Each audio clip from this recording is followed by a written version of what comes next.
So,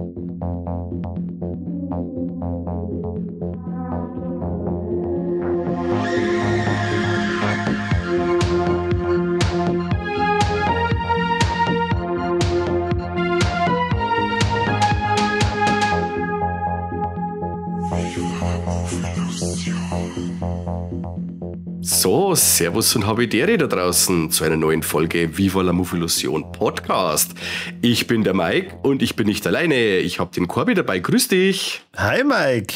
Oh, heute ist wieder eine besondere Folge, oder? Absolut, absolut. Wir machen nämlich weiter mit unserer John Carpenter-Reihe, die wir mir zwar schon hübsch kontinuierlich weiterführen und reden wir diesmal über The Mouth of Sadness. Also die The Sadness. Oder? Madness. Oh, das geht schon mal gut los. Hast du schon solche? Liest du Sutter Kane, Corby? Oh Gott. Also der Film heißt, ich habe es ja so oder so falsch ausgesprochen, der Film heißt In the Mouth of Madness. Genau. Und auf Deutsch Die Mächte des Wahnsinns. Mhm. Ich habe gleich mal vorab eine Frage, warum hast du dir diesen Film ausgesucht? Weil irgendwie gehen wir ja überhaupt nicht nach einem bestimmten Schema vor bei unserer John Carpenter-Reihe. Ach, das passt doch zu uns. Ach so. Ich habe nur noch weiter ein Ding im Kopf, da deine Carpenter-Box, das du hast. Dann habe ich mir gedacht, über was haben wir noch nicht geredet? Und ja, momentan ist die Welt ja am Abgrund, alles ist krank, die Politik spielt verrückt und man kann schon ein paar Parallelen ziehen zum Ende der Welt. Und was fällt einem da besser ein wie John Carpenter, Sutter Kane, Lovecraft, Stephen King? Dann reden wir doch über die Mächte des Wahnsinns. Also du hast schon recht, das ist tatsächlich dann sehr passend, ja. Und natürlich habe ich den Film vorher noch nie gesehen. Oh cool, das war jetzt meine nächste Frage gewesen. Ich muss ja sagen, ich habe insgesamt festgestellt, dass ich vom großartigen Sam Neill, der wirklich auch hier drin wieder hervorragend schauspielert, wir kennen und lieben ihn natürlich alle aus Jurassic Park. Absolut. Ich kenne fast keine Filme mit dem. Er ist ja auch in sehr viel sperrige Sachen dabei. Also er ist ja nicht nur so dieser, ja, nur so ein Blockbuster-Schauspieler, sondern wenn du schaust, der hat ja in die Anfang der 80er in diesem Possession mitgespielt zum Beispiel. Kennst du den? Na. Ein schwer problematischer Film. Richtig geil, sollst du mal antun. Und der fühlt sich halt da auch wohl. Also wenn du da wegen diese Filmografie für ihn durchschaust, er war sich auch am Anfang für nichts zu blöd. Er hat ganz schön angeeckt auch mit seinen Rollen. Und ja, und ist auch dem Horror-Genre auch immer wieder treu geblieben, auch eben mit Event Horizon natürlich und so. Und ja, ich mag ihn auch total gern. Also ja, Sam Neill einfach. Ich finde ihn auch oftmals in seine Rollen total unsympathisch. Wo es ihn aber schon wieder cool macht, weil er das immer geil rüberbringt. Ich finde auch zum Beispiel jetzt bei Die Mächte des Wahnsinns mega unsympathisch. Ja, also das ist ja seiner Rolle geschuldet. Also und mit der Rolle meine ich, wenn du mir jetzt fragst, Corby, um was geht's denn in Die Mächte des Wahnsinns, dann würde ich sagen, es geht um einen Versicherungsdetektiv, der einfach von seiner Arbeit oder eingeholt wird und dann langsam des Wahnsinns erliegt. Richtig. Also wenn ich dich jetzt gefragt hätte ich genau diese Antwort erwartet. Hast du gut gemacht. Ja. Und was muss er denn machen, der Sam Neill? Was muss er denn finden? Also er ist tatsächlich Versicherungsdetektiv und er wird beauftragt, dass er den Bestseller-Autor Stephen King. Entschuldigung. Ja, ich weiß. Also die ganze Zeit habe ich mir gedacht, ja Kim, das ist doch eine Anspielung auf Stephen King. Und dann bringen die sogar im Vergleich zum Stephen King in den Film. Und dann denkt man sich, okay. Jetzt bin ich überfordert. Auf jeden Fall der Bestseller-Autor Sutter Kane schreibt, wie wir jetzt gerade die Referenz zum Stephen King gebracht haben, lauter Horrorbücher. Und das sind Bestseller und das ist praktisch der fucking Autor überhaupt, weil sobald die Leute diese Bücher lesen, werden die selber leicht paranoid und eben wahnsinnig. Und der verschwindet auf einmal, was natürlich ein bisschen scheiße ist, weil er hat so die ganze Zeit sein neuestes Werk angekündigt, In the Mouth of Madness, beziehungsweise eben die Mächte des Wahnsinns. Jetzt hat der Herausgeber ein Problem, weil wir alle kennen es aus der Businesswelt. Hier schon groß was angekündigt, ich habe aber nichts, was ich da vertreiben kann. Also prüfe ich jetzt erstmal bei der Versicherung, kriege ich dafür Kohle. Ja, genau. Und der Sam Neill, der im Film übrigens John Trent heißt, der muss eben herausfinden, was da passiert ist. Und er sagt erst einmal, ja, ich glaube nicht, dass der verschwunden ist, sie findet den schon. Genau, weil er ein ziemlicher Fuchs ist. Genau. Und desto mehr, dass er sich quasi mit der ganzen Materie beschäftigt, desto mehr zirkt er das in so Geschehnisse, die sich auf einmal verselbstständigen und die er dann in den Arsch beißen. Ja, genau. Er kriegt nämlich da nur die gute, so, und da weiß ich jetzt leider nicht, wie ihr Charakter heißt, die Julie Carmen mit. Das weiß ich einmal nie. Ah, Linda heißt die, oder? Kann das sein? Ja, genau. Die Linda Stiles soll ihn begleiten. Das ist nämlich mehr oder weniger die Managerin, die sich um diesen Sutter Kane kümmert. Ja, die gehört zu dem Verlag quasi, gell? Genau. Und deswegen sagt der Verlag, Versicherungsstandler, nimm die gute Dame mit. Ja. Die kennt sie da bestimmt aus. Und so gehen die beiden auf ein Abenteuer. Für die ganze Familie. Für die ganze Familie nicht, weil der John Carpenter ist ja dafür bekannt, dass er die eine oder andere Szene dreht, die ein bisschen unangenehm wirkt. Und da beginnt der Film schon echt unangenehm zu werden. Und vor allem, er wird immer abgedrehter. Und ich glaube, das ist ja so ein bisschen das Problem, das der Film hat. Wo hat der Problem? Ja, also zumindest, er hat mich immer wieder verloren, wo ich mir dann gedacht habe, was ist jetzt das? Also irgendwie haben wir mir jetzt gerade nicht ein paar Szenen übersprungen. Und da bist jetzt du wieder der Filmexperte. Gibt's von diesem Film verschiedene Fassungen? Habe jetzt ich, weil ich mir den auf Prime ausgeliehen habe, irgendwas verpasst? Na, da gibt's nur diese eine, auch keine geschnittene oder ungeschnittene Fassung, da habe ich später nur eine Anekdote dazu. Aber na, also das war schon das. Du kriegst keinen Director's Cut, der dir mehr erklärt oder so. Ja, okay, dann habe ich wahrscheinlich nebenbei irgendwas anderes gemacht, weil also ab und zu eingeschaut, oder? Ja, vermutlich. Ja. Ab und zu hat er mich ein bisschen verloren, wobei das Sam Neill mit seinem großartigen Schauspielarm halt immer wieder einfängt. Also der wartet praktisch auf die, nimmt die wieder bei der Hand und sagt, jetzt komm mit. Ja, ich bin nicht lang, Corby, auf geht's. Genau, jetzt gehen wir in die nächste Szene und finden heraus, was da eigentlich los ist. Okay. Bist du mit deiner Erklärung vor der Story fertig oder möchtest du nur weiter ausführen? Schon lang. Ich war jetzt dann zum Fazit übergegangen. So, ja, passt. Schön, dass wir geredet haben. Bis zum nächsten Mal beim Besten. Also, mal ganz vor Anfang an, Corby. Das Lied am Anfang. Das ist der Carpenter-Style. Wenn du sagst, Carpenter ist ja immer auch bekannt für seine Soundtracks und so. Hast du schon auf was gefreut, auf eine coole Nummer oder irgendwas? Oder hast du gesagt, hey, mal schauen, was der Vorspann macht? Oder hast du einfach gesagt, ja, ist so wie immer? Oder hat die jetzt nicht vom Hocker gerissen? Ich habe erst nicht geglaubt, dass das vom John Carpenter ist. Also ich habe dann danach nochmal recherchiert, weil ich glaube, ganz am Anfang von dem Lied kann man ja schon diese gewohnten Synthesizer-Sounds, die er so liebt. Ja. Und dann auf einmal wird es voll rockig. Also ich habe mich abgeholt gefühlt, ich habe mir gedacht, okay, cool. Geile Nummer, gell? Ja, aber wie schon gesagt, ich habe dann danach extra nochmal nachschauen müssen, ob das wirklich aus den Federn von John Carpenter stammt. Ja. Hast du, ich habe das nämlich einmal gehört, und zwar wollte ja der Carpenter für den Vorspann ja eigentlich Metallica haben mit Enter Sandman. Und der Film, ich glaube, der hat jetzt 14 Millionen Budget gekostet und das hätte quasi das Budget überschritten. Und so hat er gesagt, okay, er macht jetzt da sowas Ähnliches einfach. Und ich lebe ja mit dem Film schon ewig. Ich habe ihn zum ersten Mal gesehen, ich habe jetzt bei zurückgerechnet, ich glaube, da war ich 12 oder so, wo ich ihn zum ersten Mal gesehen habe. Und dann habe ich mir gedacht, das ist Metallica. Und habe das immer irgendwie im Kopf zusammengewürfelt.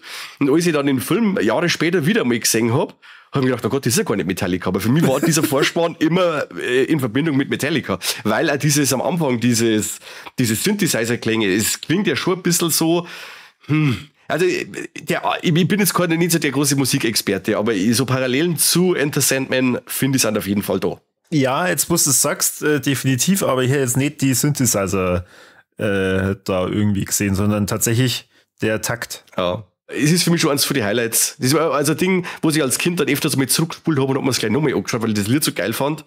Und dann auch noch dieses dynamische Bild, wo da quasi die Bücher gedruckt und gebunden werden und so, das fand ich immer geil. Sehr schön. Und dann auch diese 90er-Atmosphäre. Sehr schön.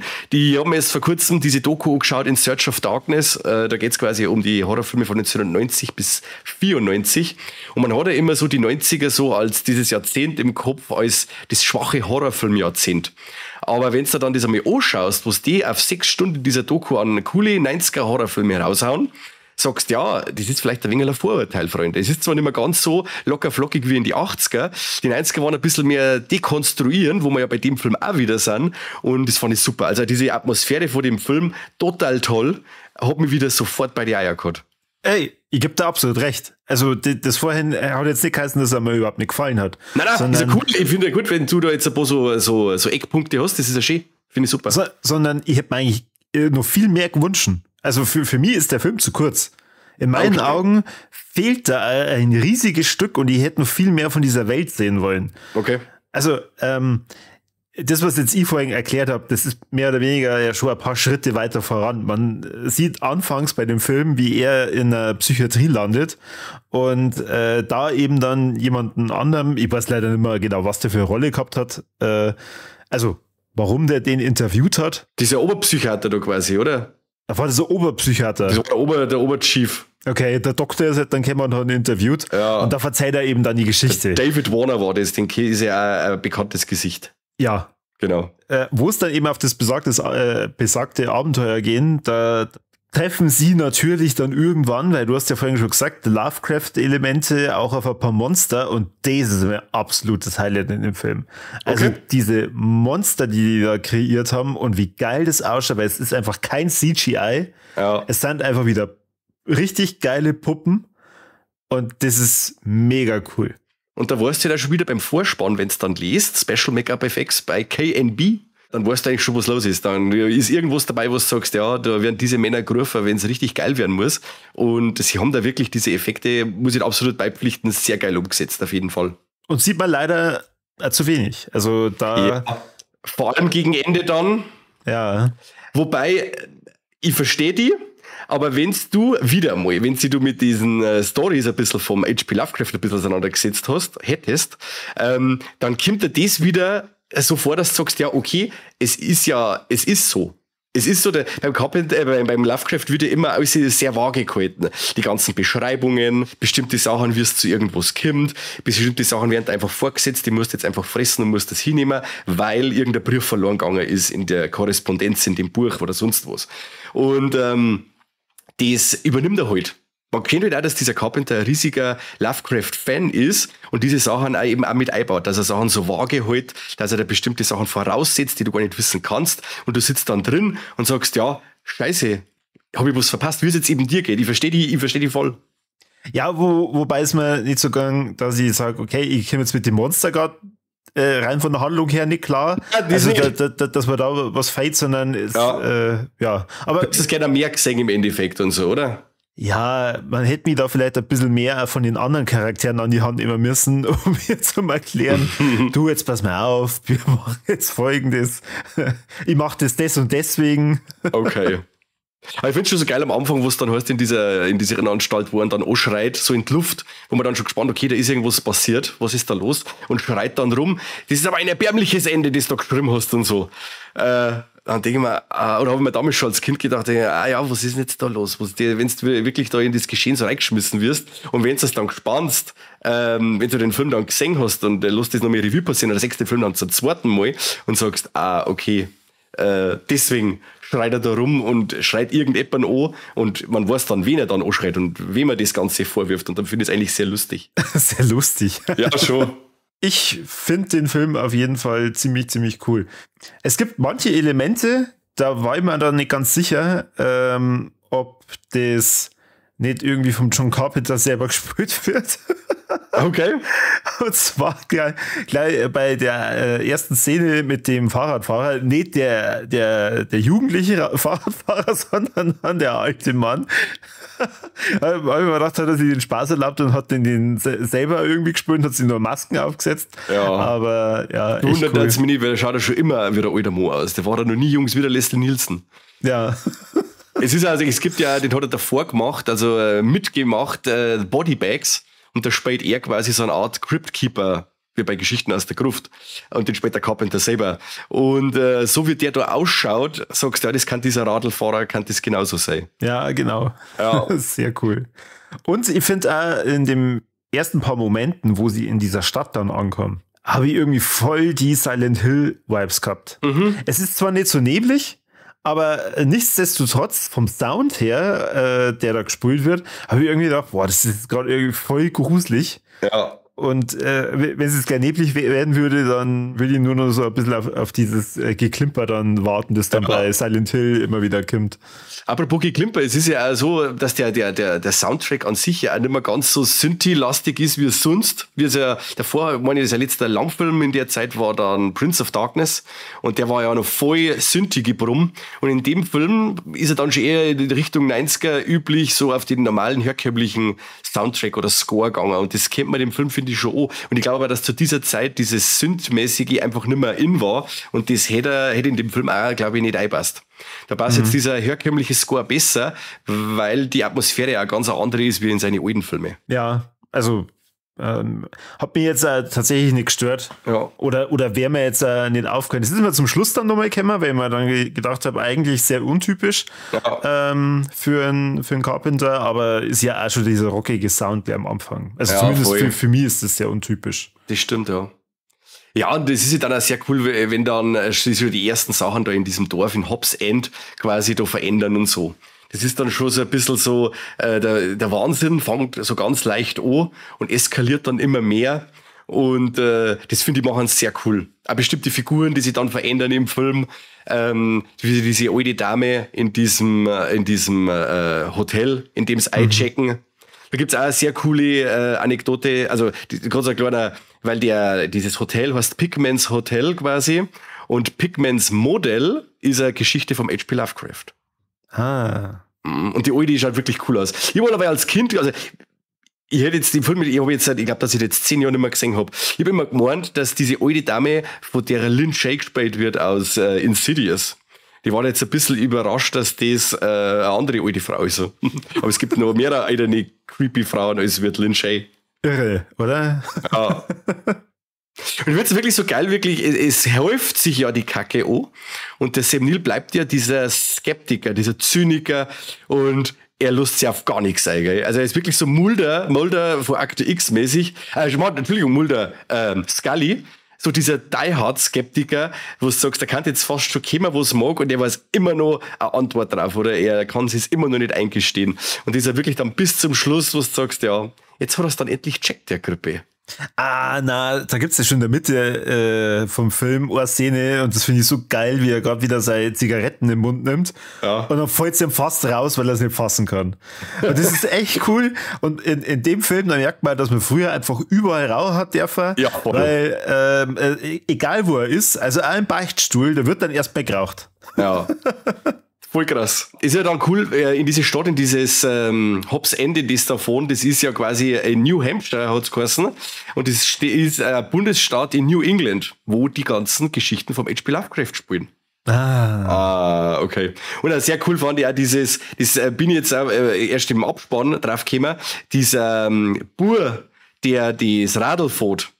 Am Schluss der Zeitungsjunge quasi. Das ist der Hayden Christensen, der in die Prequel-Trilogie von Star Wars an Anakin Skywalker spielt. Ja. Verrückt, oder? Ich ja, hätte nicht gekannt. Nicht. Ich hab gesagt, schau hin, der Darth Vader ist da. Okay. Nein, ich hab's auch nachlesen müssen. Ah, okay. Überhaupt nicht drauf gekommen. Da hab ich mir noch gedacht, war das der alte Mo? Haben sie den geschminkt? Also der Carpenter, wo du gesagt hast. Ja. Und dabei ist das ja ganz am Schluss, gell? Da sieht man mal, wie verrückt der Film eigentlich wirklich ist. Ja, voll. Also vor allem dann, wenn er meint, jetzt ist er safe, dann kommt er nur Darth Vader auf dem Radl. Genau so schaut's aus. Mit Karten in die Speichen. Ja, so richtig Ami-Style. Vollgas. Und dann zum Beispiel auch der Ablauf auch von der Geschichte. Wenn es zum Beispiel in der Kirche sind, diese Erklärung, wie das in der Kirche abgelaufen ist. Dass da quasi schon mal ein anderes Gebäude gestanden ist, das liegt quasi drunter und ein anderes Gebäude ist drauf, aber drunter haben noch diese Räume von früher und so. Das ist halt auch alles voll krass Lovecraft. Da gibt's auch eine Geschichte zum Beispiel, der Alchemist heißt die. Und da geht's quasi auch darum, dass einer in ein Haus kommt, das erbt da, und da ist quasi noch am Brand auch wieder ein Haus draufgekommen und dann stellt sich quasi raus, dass einer in diesen Katakomben drunter, dass der noch lebt da seit Urzeiten und dieser Alchemist ist quasi unsterblich und so. Und der neckt dann diesen neuen Mieter und oder diesen, der das Haus geerbt hat, so. Und das, das sind halt lauter so Anspielungen, was du sagst, wenn du ein bisschen mit diesem Övre vom Lovecraft auseinandergesetzt hast, dann kennst du da so viele Sachen raus, die da verarbeitet worden sind. Und das ist halt wirklich ganz, ganz toll. Das machen sie echt super. War das irgendwie so Anfang der 90er einfach Trend, dass man dann nochmal viel Lovecraft-Sachen dann irgendwie aufleben hat lassen? Anscheinend, weil es sind da einige Sachen eben auch rausgekommen. Und ich weiß jetzt nicht direkt, weil jetzt, was du sagst, fällt es mir ein oder auf. Da ist einiges gekommen in den 90er, ja, da hast du auf alle Fälle recht. Zum Beispiel auch The Resurrected, das ist ja eine Verfilmung von Charles Dexter Ward. Auch ganz eine tolle Verfilmung aus den 90er. Oder Necronomicon ist rausgekommen. Bride of Reanimator. Ja, einiges, da hast du recht. Ja. So wie eben kurz vor der Jahrtausendwende ganz viele Satanisten und Weltuntergangsfilme rausgekommen sind. Stimmt, ja. Ja, mit End of Days oder Stigmata oder lauter solche Sachen. Ja, mir ist jetzt gerade eingefallen, weil ja das weißt du ganz bestimmt auch, bei Digimon der zweiten Staffel, ja, also stimmt. Digimon Adventures, da gibt es ja auch eine Folge, die sehr Cthulhu-artig ist. Echt? Ja. Okay. Also wirklich, ist kein Scheiß. Habe ich ja schon mal in die Alex erzählt. Okay. Der zirkt sich, also Cthulhu zirkt sich aber auch wie Rotz am Ärmel durch die ganze Geschichte. Also ob Film, Hörbuch, Hörspiel oder sonst was. Weil ich habe erst mit meinem Burm Ghostbusters gehört, die Zeichentrickserie. Ja. Und da gibt es auch eine Folge, wo die Ghostbusters auf das Necronomicon treffen und dann die Auferstehung vom Cthulhu verhindern müssen. Und dann heißt es übrigens Cthulhu, wie du immer sagst, Gesundheit. Aber da sitze ich dann auch wie meine Kinder da und denke mir, oh, geil, tolle Geschichte, erzähl weiter, Hörspiel, mach weiter. Aha. Ja, irgendwie, da kommt mittlerweile viel zu wenig raus. Also eigentlich sollte man da auch in den ganzen Serien und Filmen, die jetzt rauskommen, eigentlich jeder dritte Film sollte mindestens irgendwie H.P. Lovecraft-mäßig angehaucht sein. Das war natürlich super. Und wenn es dann noch gut rübergebracht wird, warum nicht? Warum nicht? Aber wir haben ja ganz zu Beginn der Folge auch gesagt, es gibt sehr viele Stephen King Referenzen, weil ja eben dieser Sutter Kane da so ähnlich gefeiert wird wie der Stephen King. Ja. Und da hätte ich mir tatsächlich auch noch mehr Referenzen zu dessen Arbeiten gewünscht. Ja. Weißt schon auch, dass vielleicht der Sutter Kane irgendwas über einen dunklen Turm geschrieben hätte oder vielleicht halt auch über einen Clown. Also da fand ich es tatsächlich dann ein bisschen schade. Andererseits verweisen sie ja im Film auf diese Ähnlichkeit zum Stephen King. Und dann wäre es schon wieder natürlich seltsam gewesen, wenn man dann sagt, ja okay, es gibt einen Stephen King eigentlich tatsächlich in der Welt und dann bringt er da was Ähnliches raus. Aber nichtsdestotrotz, das hätte ich mal tatsächlich dann auch nur ein Stück weit mehr gewünscht. Ja. Jo, das kann ich nachvollziehen. Kann ich nachvollziehen auf jeden Fall. Und dann gehen wir gleich zum Schreiberling. Da haben wir eine deutsche Mithilfe im Film, und zwar einen Jürgen Prochnow. Das deutsche Urgestein. Was sagst du, hat er es geil gemacht? Ja, auf jeden Fall. Ich habe dann erst die ganze Zeit spekuliert, woher kennt man denn den? Dann ist es mir irgendwann eingefallen, ich kenne den aus Bierfest. Die Hälfte Deutschland, die das hört, die fährt jetzt gerade das Monokel aus dem rechten Augen. Geil, das wird sogar, mit sowas habe ich jetzt nicht gerechnet. Bierfest. Der hätte jetzt gesagt, der Ralf Müller oder so, aber okay. Ja, und natürlich hat er noch in diesem unbekannten Film mitgespielt, namens Das Boot. Das Boot? Kennt keine Sau. Ja, eben. Also 2001 Odyssee durchs Weltall. Genau. Diesen Alien-Krampf. Eben, wo er den Tanzwettbewerb mit den Aliens mitmacht. Ja.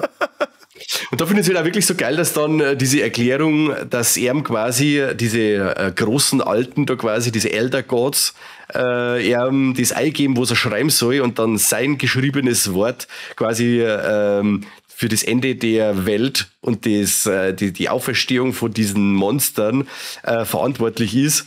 Und ja gut, nur mehr Lovecraft geht einfach nicht, aber allein die Tatsache, dass er quasi so diese ausführende Instanz ist und er da über mehrere Bücher hinweg quasi das vorbereitet und sich die Leute dann auch verändern. Eben auch dann diese Anspielung an The Substance zum Beispiel mit dem dem zweiteilten Augen, das haben wir ja auch, die Leute, die verändert werden durch die Werke vom Sutter Kane, kriegen ja die gespaltene Auge, das gespaltene Krampf, Pupille.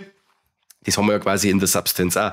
Da habe ich mir gedacht, schau her, Coralie Faschon, hat sich wegen einer Carpenter auch mit angeschaut. Ja, genau. So rum ist die Referenz. Also nicht die Mächte des Wahnsinns haben sie schon 30 Jahre in die Zukunft teleportiert, um sie das Substance anzuschauen. Hey, das machen wir auch. Ja, aber dann richtig, richtig geiler Effekt, wo man am Anfang da sitzen und sie denkt, boah, fuck, in was für Richtung geht denn das? Also echt strange. Ja. Und dann auch diese, wie gesagt, ich habe ja da eben mehr im Kopf gehabt, dass man sagt, okay, Carpenter ist eher einer, der blättertechnisch vielleicht jetzt ein wenig mehr draufgehalten hätte, zumindest in der Post-Szenen, aber da ist ja der Film eben auch total fast blutleer, sage ich jetzt mal. Da ist jetzt wirklich nicht viel aus, da wird nicht draufgehalten. Aber ich habe tatsächlich diese erste DVD, die ich von dem Film gehabt habe, damals vom Real, die hat FSK 18 Flatschen hinten drauf gehabt und war Fehlpressung. Die haben den quasi, die erste Auflage, weiß ich nicht, wie viele Milliarden Stück, die haben quasi mit der FSK 18 vertrieben worden, obwohl der Film nur eine FSK 16 hat. Da schon. Oh, sowas gibt's auch. Kein Schmarrn. Boah, krass. Eine Szene ist drin, die ist für mich blutig genug und das war eigentlich schon fast der Grund, dass man dann wieder abbricht. Okay. Und zwar die einen Kinder, die verfolgen doch die ganze Zeit den Hund. Oh Gott. Ja, stimmt. Und dann sieht man den Hund nochmal. Und dann hat er nur noch 3 Haxen. Oh, haben sie einen gegessen. Das war nicht schön. Der arme Hund. Haben sie einen gegessen. Das war nur Australian Shepherd. Wegen dem Film ist quasi, hat auch mal mein Vater in die Schule reinkommen müssen. Da haben wir Razzia gehabt in der Schule, wegen Pornoheftel in Schulranzen der Kinder. Da weiß ich, da waren wir 7., 8. Klasse oder irgendwie so. Da hat jeder seinen Schulranzen aufmachen müssen, weil irgendwo ein super anonymer, cooler Tipp hergekommen ist, dass irgendjemand von uns pornografische Zeitungen in seinem Rucksack hat und die an andere Kinder verkaufen oder zugänglich machen oder sonst was. Tja, was finden sie natürlich bei mir? Keine pornografische Zeitschriften, sondern VHS-Kassetten. Noch schlimmer. Und dann nicht einmal Pornos. Nein, null. Das war Army from Dusk Till Dawn. Und natürlich die ungeschnittene Fassung damals schon, klar. Und eben die Mächte des Wahnsinns. Gerade die von Dusk Till Dawn war die Original VHS quasi und die Mächte des Wahnsinns war, jetzt weiß ich nicht mehr, ich glaube, der war vom Fernsehen aufgenommen, aber natürlich schön beschriftet mit einem Bettel aus der Fernsehzeitung und so. Und dann hat's gesagt, was hast du da, was ist denn das los? Da hat gar keine Pornos. Da sag ich, nein, Pornos habe ich nicht so, ich schaue lieber auch noch Horror. Ja, geh mich mit ab ins Rektoriat. Ja, dann stehe ich da und hat's gesagt, jetzt rufst du deine Eltern an. Ja, toll. Da waren meine Eltern schon geschieden zu der Zeit und dann hat's geheißen, ja, jetzt musst du mir jemanden anrufen. Meine Mama in der Arbeit, mein Papa ist selbstständig. Und dann habe ich natürlich den angerufen. Wegen so einem Krampf muss ich jetzt auch noch kommen, hat's geheißen. Hast du aber keinen Ärger gekriegt, oder? Nein, nicht wirklich. Da hat's dann, er wollte mir dann draußen, das war das Lustige, das war dann Pause und ich bin draußen und sage, hey Papa, alles klar und so. Dann, ja, da nimm's. Ich sage, nein, die kannst mir jetzt nicht schon wieder hindrucken, nimm's mir da. Was ist denn los? Das musst du noch mehr abnehmen, du musst noch mehr einer davon. Aber natürlich kannst die Assi-Familie, der Bub mit den Gewaltvideos. Ah, Mann, und wegen dir machen es dann solche Dokus wie Mama, Papa, Zombie. Genau, er konnte nichts sagen außer Mama, Papa, Zombie, der arme Mike. Ja, Story of my life.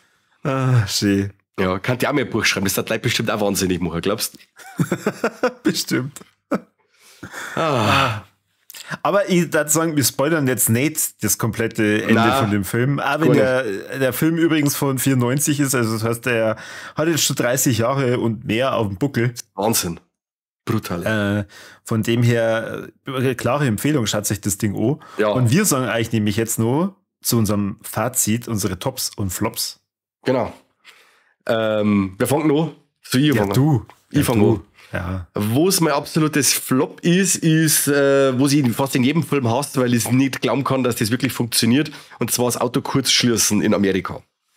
Also wenn jetzt einer sagt, der steckt jetzt da das Messer rein, dreht es um und startet sein Auto, oder er reißt einfach diese Abdeckung vom Lenkradl ab und fieselt da umeinander und kann dann gleich das Auto starten. Sowas nervt mich immer zu Tode. Das kann kein Mensch. Das kann kein Mensch, vor allem nicht er, der Versicherungstantler, er, der Sam Neill.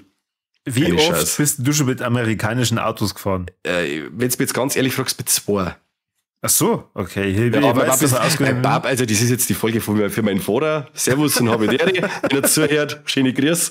Ich glaub's zwar nicht, aber der hat aber ganz viel mit Autos standelt, mit amerikanischen und herrichten, geholt aus Amerika verschifft und dann hergerichtet und so Pickup aus die, weiß ich nicht, 50er und 70er Jahren, weil die cool sind natürlich. Der hast dann Sprit direkt durch die Leitung durchgelaufen, wenn's das startst. Und da bin ich aber mit so einem Ding gefahren. Also die Dinger sind gar nicht so leicht zum Runterbringen. Also du schaust dir das natürlich schon, weil ich habe natürlich zu der Zeit auch schon etliche Filme gesehen. Und dann denkst du, ja, sowas geht nicht. Also wenn jetzt einer von da draußen sagt, was redet denn der Mike für einen Scheiß, ich starte mein Auto nur so, dann bitte schreibt's mir das, dann glaube ich's. Wirklich. Aber am Senil glaube ich es auf keinen Fall. Und was ich auch nicht mag, ich bin immer kein Freund von diesem und täglich grüßt das Murmeltier-Effekt. Und wenn dann dieser Trend versucht, aus Hobbs End rauszukommen und dann immer wieder drin landet, das nervt mich irgendwann. Und das ist ja doch sehr ausufernd. Oft haben wir gedacht, ja, vielleicht tut es ein paar Mal weniger, das ist vielleicht auch. Ja. Das ist das, wo ich halt dann sage, da verliert er mich dann auch irgendwann. Ja, kann ich verstehen. Er kommt zwar dann ab dieser, ich sage jetzt einfach nicht ganz kryptisch, diese Kreuzungsszene. Ja. Wenn er an der Kreuzung ist, dann sage ich, okay, jetzt läuft's wieder normal und jetzt läuft's dann auch auf diesen Climax am Schluss raus. Aber bis zu dahin wirkt es fast ein bisschen wie Füllmaterial, ist aber eigentlich auch nicht, weil er möchte diesen Wahnsinn und dieses Unberechenbare ein wenig rüberbringen. Aber mir persönlich nervt's leider. Ja, also kann ich absolut verstehen. Jetzt Schön. bin ich gespannt, was ist dein Top? Dieses Verarbeiten und das Verschmelzen von Werken von 3 Leuten quasi, von ihm selber, vom Carpenter, der sich ja in dem Film fast schon selber reingeschrieben hat, als kettenrauchender Unsympath. Dann der Lovecraft und der Stephen King und dieser Hybrid aus den 3 Sachen, gepaart mit dieser 90er-Atmosphäre, macht für mich den Film unglaublich unterhaltsam. Und jetzt, wie gesagt, ich habe mir jetzt die letzten Jahre sehr viel mit Lovecraft auseinandergesetzt und habe jetzt den Film nach 10 Jahren wieder mal gesehen. Und dann hat mir jetzt noch viel mehr Sachen eben aufgefallen. Und das ist wirklich also eine richtige Liebeserklärung. Und als Fan sitzt da und sagst, ja, da hat einer wirklich das verstanden, was er macht und hat das wirklich auch würdig umgesetzt. Und deswegen gefällt mir auch der Film so gut. Genau. Das mag ich gern. Jetzt kommst du. Boah, fuck. Da hätte ich anfangen sollen. Wie soll ich jetzt gegen so ein tolles Fazit da anstinken? Das ist ja. Aber es tut mir leid, Kirby. So also dann. Also, top, muss ich sagen, finde ich die Artworks ziemlich geil, die da kreiert haben in dem Film. Sieht man auch einmal, wie er in dem Büchergeschäft drin steht und mit so einem Aufsteller, wo halt dann auch so ein Fischmenschen-ähnliches Viech dann diese Bücher hält und dann auch die ganzen Cover, schauen mega gut aus und ich weiß jetzt nicht genau, ob es da irgendwie mittlerweile ein Mediabook oder so davor gibt, wo halt dann vielleicht auch so ein Cover, also eins von diesen Artworks als Cover dann drauf ist. Das leider nicht. Wäre aber ein toller Tipp an, wenn wir immer die Rechte gehören. Absolut. Es ist ja auch so, dass dieses Cover, wo du sagst, von Hobbs End, von dem Buchcover, das schaut ja auch schon aus wie der Sam Neill. Haben wir nicht besser.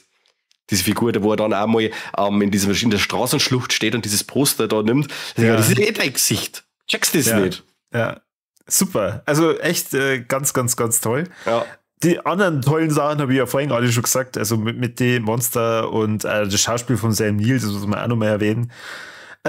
Und Flop, ja, wie schon gesagt, er hat mich ab der Hälfte von dem Film leider Gottes immer wieder verloren und das finde ich so schade, weil gerade der Anfang, da fiebert man dann gleich mit, da denkt man sich dann, ja okay, warum drehen jetzt so durch, wo ist der, was hat das jetzt auf einmal mit diesen Visionen zu tun und ich habe ja dann auch schon gesagt, dann kennt man die in diesen Ort und ich denke mal, boah, fuck, Silent Hill, krass. Und dann, weiß ich nicht, ab der Hotelszene, wo sie sich dann mit der Alten da unterhalten und dann der erste Schnitt hin, wo dann der nächste Dialog am Zimmer kommt, weiß ich nicht, da immer wieder hat er mich dann verloren. Der Sam Neill nimmt die zwar dann bei der Hand, aber ich muss jetzt auch ganz ehrlich sagen, ich habe mir diese zweite Hälfte zweimal anschauen müssen. Okay. Habe ich jetzt aber auch mittlerweile öfter gehört schon. dass diese Leute oder mehrere Leute so empfinden. Also wundert mich jetzt eher weniger. Okay. Ja, muss ich schon sagen. Und jetzt gerade zur Vollständigkeit halber, weil jetzt dann bestimmt ein paar Leute da sitzen und sagen, ja, aber über den Schalten Hesten haben sie nichts gesagt. Muss man auch nicht. Das ist der Verleger quasi, den kennt man ja aus Ben Hur und wie heißt der andere Schmarrn? Planet der Affen, den kennt man. Der wollte der Carpenter unbedingt einmal mit dem zusammenspielen oder mit dem arbeiten und dann hat er ihn da in diese Rolle reingepackt. Und auch sehr cool ist der Wilhelm von Homburg. Kennst du den? Na, weiß ich jetzt gar nicht. Das ist dieser Vater im Film, der sich quasi dann um seinen Kopf erleichtert. Ja. Der mit der rauer Stimme. Das ist der Vigo von Ghostbusters 2. Der Karpate. Ja. Hieß er nicht auch Vigo der Penner? So wie du 2001 Odyssee im Weltraum noch nicht gesehen hast. Sagst du mir jetzt, du hast Ghostbusters 2 noch nicht gesehen? Hab ich Ghostbusters 2 noch nicht gesehen. Cool. Gut, aber das ist ein Kinderfilm, die muss man als Kind gesehen haben. Ja, also du, ich habe eine furchtbare Kindheit gehabt. Ja, ich weiß schon, das gespielt mit anderen Kindern, ich weiß schon, du arme Sau. Aber ich mag den gern, also der hat nicht viel Rollen gehabt, der Wilhelm, aber den mag ich. Also das ist also ein richtiges Charaktergesicht und der macht es als Vigo natürlich auch super und hier den Film adelt er auch, weil so als dieser Stichwortgeber im Film finde ich den cool. Ja, definitiv. Schaut so aus, als hätte er die ganze Zeit Masken auf. Ja, aber der schaut wirklich so aus. Sehr schön. Dann gehen wir natürlich zu unserer nächsten Bewertung, der Triple Threat. Und mein lieber Mike, haben wir in diesem tollen Film Titten? Nein, nicht Ohren. Boah, Wahnsinn. Oder wir haben das vielleicht nicht gesehen. Vielleicht hatte das eine oder andere Monster schon ähnlich wie wieder bei der Substance an der Stelle einen Euter, wo er nicht unbedingt hinkehrt. Ja, das wissen wir jetzt nicht, gell? Na, aber keinen Standard normal weiblichen Busen. Nix. Das gleiche bei den Trompeten. Haben wir nix. Nur Tentakeln, aber keine Trompeten. Und tote Tiere. Da passe ich nie auf, weil es mir total wurscht ist. Das ist jetzt mal wieder dasselbe. Aber ich sage jetzt nein. Ja, fast eben. Also wie schon gesagt, der Hund wird ziemlich stark lediert, aber er ist zumindest hat man nicht tot gesehen. Okay. Passt. Ja gut, aber Hauptsache er kommt noch vor. Aber da die Welt ja sowieso untergeht, ist ja wurscht. Eben. Ja, die werden alle gleich schlecht behandelt. Ja. Aber ich muss echt besser aufpassen. Ich habe schon gesehen, ich muss echt mit den Viecher besser aufpassen. Ja, so ist es. Ja. Aber wenn es oft nicht so direkt passiert, wie jetzt zuletzt bei When Evil Lurks oder so, wo ich sage, ja, ein Strich auf der Liste, ein T auf der Liste, jetzt bin ich, das ist der Film und ich denke mir wieder, verdammte Scheiße, jetzt ist der Viech gestorben. Naja, gut. Wir wissen es auf jeden Fall. Mussten da halt einfach nur mal anschauen. Ja, gern. Schaust du nochmal an? Die Mächte des Wahnsinns? Ja. Ich denke schon, ja. Also, wo ich jetzt das zweite Mal die zweite Hälfte gesehen habe, hat er mal. Also, das habe ich ja dann auch entsprechend dann alles verarbeitet und gut aufgepasst. Fand ich gerade das Ende, und wie schon gesagt, wir spoilern ja jetzt nicht, echt geil. Und so wie du eben gesagt hast, wenn man sich den Film dann nochmal anschaut, dann kann man da bestimmt einige Sachen nochmal ganz anders wahrnehmen. Auf jeden Fall. Und vor allem, es ist ja auch cool, dass der Film lässt ja als Zuschauer dann mit dem Wahnsinn zurück im Endeffekt, weil ja dann der Ding sagt, dass Sam Neill, es lesen ja nicht alle Bücher und es werden ja nicht alle wahnsinnig. Und dann sagt der andere, ja, aber es gibt einen Film. Und dann, wenn der Film gore ist und dann setzt der Abspann ein, dann wird dir als Zuschauer dann gewahr, dass du sagst, oh Gott, jetzt habe ich genau das gesehen. So erst den Film dann eigentlich schauen, dass du am Schluss dann da sitzt und sagst, okay, die vierte Wand wird jetzt geöffnet und du bist jetzt quasi einer von denen, du müsstest jetzt auch wahnsinnig werden. Bumm. Und da können wir natürlich dann wieder auf die Referenz vom Anfang, so wie die Welt momentan ist. Ja. Könnte sein, dass da gewisse Leute die Mächte des Wahnsinns sich reingezogen haben. Ja, das kann gut sein. Zum Schluss sollte man vielleicht noch ganz kurz nur erwähnen, du hast es glaube ich einmal gesagt, Filmbudget waren 14 Millionen Dollar. Ja. Eingespielt hat er nur 9.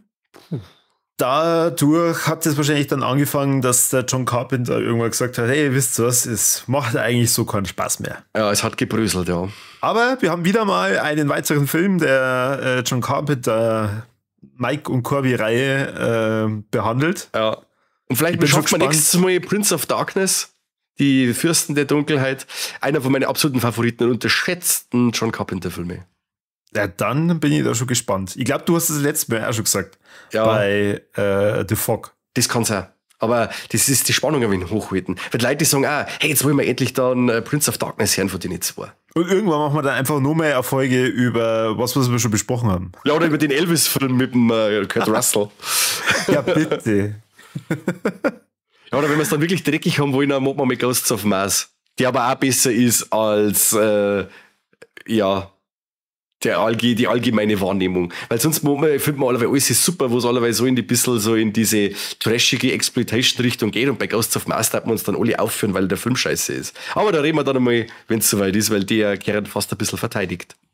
Okay, ich bin gespannt. Ja. Ansonsten schreibt ihr uns in die Kommentare, habt ihr schon mal die Mächte des Wahnsinns gesehen? Was haltet ihr von dem Film?